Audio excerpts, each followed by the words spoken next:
పూర్వం తిరుపతిని పాలెగాళ్లు పరిపాలించే రోజుల్లో ఒక పాలెగాడు తన రాజ్యంలోని అందమైన యువతులను బలాత్కరించేవాడట. కొత్తగా పెళ్లైన వధువులంతా మొదటి రాత్రి తనతో గడపాలంటూ ఆంక్షలు విధించారట. ఈ పాలెగాడిని అంతమొందించి స్త్రీ జాతిని రక్షించేందుకు జగన్మాత తిరుపతికి 2 కిలోమీటర్ల దూరంలోని అవిలాల గ్రామంలో కైకాల కులంలో గంగమ్మగా జన్మించిందని భావిస్తారు భక్తులు. యుక్త వయసుకొచ్చిన గంగమ్మపై యథావిధిగా పాలెగాడి కన్నుపడి ఆమెను బలాత్కరించబోయాడట. దీంతో గంగమ్మ తన విశ్వరూపాన్ని ప్రదర్శించిందట. తనకు అంతమొందించేందుకే అవతరించిన పరాశక్తే గంగమ్మ అని తెలుసుకున్న పాలేగాడు పారిపోయి దాక్కున్నాడట. వాడిని వెతుక్కుంటూ గంగమ్మ అనేక వేషాలు ధరించి 3 రోజుల పాటు గాలించిందట. అయితే పాలేగాడు దొరకలేదు. 4వ రోజు గంగమ్మ దొరవేషం వేసిందట.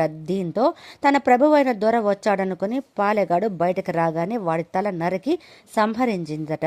ఈ దుష్ట శిక్షణను తలుచుకుంటూ ఆ తల్లి తమకు చల్లగా కాపాడాలని కోరుకుంటూ ఏటా ప్రజలు ఈ గంగ జాతరను చేస్తుంటారు.